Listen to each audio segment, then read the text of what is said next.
টালিগঞ্জের studio পাড়ায় ফের ডামাডোল, ফের অচল অবস্থা। পরিচালক সৃজিত রায়ের নতুন সিরিয়ালের শুটিং বন্ধ হয়ে গেল। একাধিক সিরিয়ালের শুটিং বন্ধ হয়ে গিয়েছে বলে সূত্র মারফত খবর পাওয়া যাচ্ছে। এমনকি ফেডারেশন বা টেকনিশিয়ানদের কথা না মানলে আগামীকাল থেকে সমস্ত সিরিয়ালের শুটিং বন্ধ হয়ে যাওয়ার আশঙ্কা তৈরি হয়েছে। টেকনিশিয়ান এবং ফেডারেশনের বিরুদ্ধে কথা বলায় সেটের কাজ বন্ধ করে দেওয়া হয়েছে বলে অভিযোগ।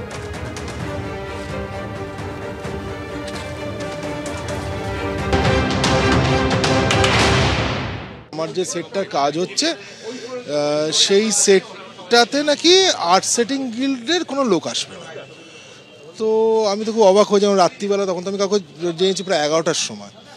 তো আমি তখন বুঝতে পারি না কাকে যোগাযোগ করবো রাত 11টায়। পরের দিন কালকে সকাল থেকে আমি এবং আমার পার্টনার আমরা সারাক্ষণ ফোন করতে থাকি, কোনো রকম তারা যোগাযোগ করে না। 12টার সময় ও আর্ট সেটিং গিল্ডের প্রেসিডেন্ট আমায় নিজে ফোন করেছিল। তো তখন এই ফোনটা করাতে তখন আমি বললাম যে কী সমস্যা হচ্ছে, লোক পাঠাওনি কেন? আমার তো সেটটা আজকে কাজ হচ্ছে না, কারণ আমাকে সিরিয়াল লঞ্চের সময় এসে গেছে, সবটা এসে গেছে।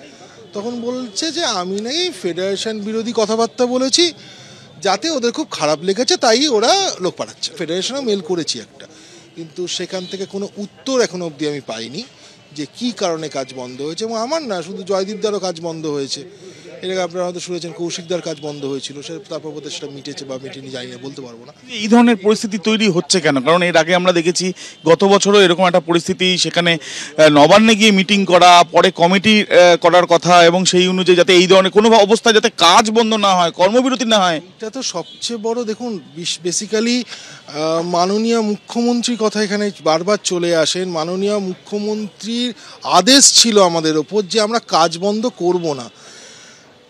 কাজ বন্ধ হচ্ছে, মানে আমি জানি না এটা কার আদেশে হচ্ছে, সেটা কে, এর পেছনে কে আছে, মানে কেউ তো একটা বলছে, মানে এটা তো হতে পারে না কেউ বলছে না কিছু, কেউ তো একটা নিশ্চয়ই বলছে যে কাজটা বন্ধ করে দাও। দেখুন, এই প্রথমবার নয়, একেবারে অচল অবস্থা বা কর্মবিরতি টালিগঞ্জের স্টুডিও পাড়ায় এর আগে একাধিকবার হয়েছে। পরিচালক সৃজিত রায় তিনি নিজে বলছেন যে মুখ্যমন্ত্রী যেখানে স্পষ্ট নির্দেশ রয়েছে যে কোনো রকম কর্মবিরতি করা চলবে না, সেখানে সেই পরিস্থিতি ফিরে ফিরে কেন আসছে? স্থায়ী সমাধানের কেন কোনো হদিশ পাওয়া যাচ্ছে না? এই স্থায়ী সমাধান অধরা কেন থাকছে?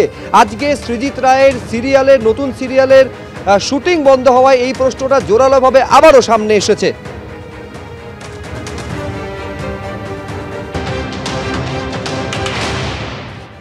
সৃজিত রায় টেলিভিশনে একটি অত্যন্ত বড় নাম, হ্যাঁ, অত্যন্ত গুরুত্বপূর্ণ প্রযোজক এবং পরিচালক।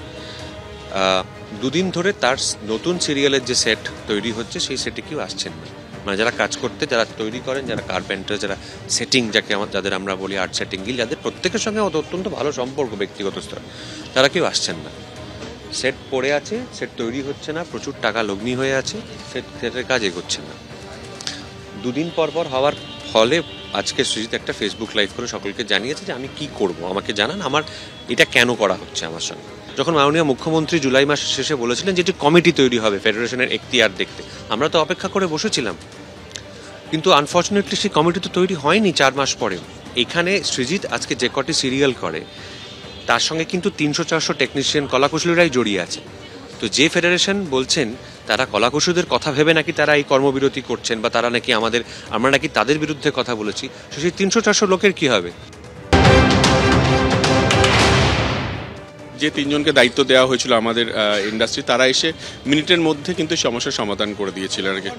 আমরা সেটাই তো আমি তো বোঝার চেষ্টা করছি, আমরা এটা বুঝতে পারছি না। এবং মাননীয় মুখ্যমন্ত্রী বারবার বলা সত্ত্বেও যে কোনো কাজ বন্ধ হবে না, যে কোনো সমস্যায় কথা বলে আলোচনা করে সমস্যার সমাধান করো।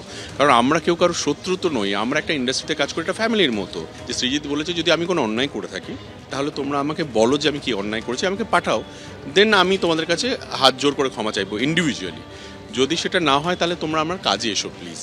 কারণ আমরা 15-20 বছর ধরে সৃজিত কাজ করে, এবং সৃজিতের হাত ধরে এই ইন্ডাস্ট্রিতে প্রচুর সিরিয়াল বড় হয়েছে, এবং ওর হাত ধরে প্রায় 300-400 টেকনিশিয়ান বা মানুষজন, সব মিলিয়ে আর্টিস্ট থেকে টেকনিশিয়ান সবাই মিলে কাজকর্ম করে। দেখো, আমার মনে হয় যে ওনারা 3 জন যেহেতু মাননীয় মুখ্যমন্ত্রীর সঙ্গে কমিউনিকেট করতে পারবেন ওনারা, এবং আমার মনে হয় দেখো সব ব্যাপারে মাননীয় মুখ্যমন্ত্রীকেও কাছে এই ছোটো ছোটো বিষয়গুলো না নিয়ে যাওয়া ভালো। যেটা যদি আমাদের নিজেদের মধ্যে সমস্যার সমাধান হতে পারে, তাহলে কেন আমি বারবার ওনার এত বড় বড় জিনিস ওনাকে সমস্যার সমাধান করতে হয়?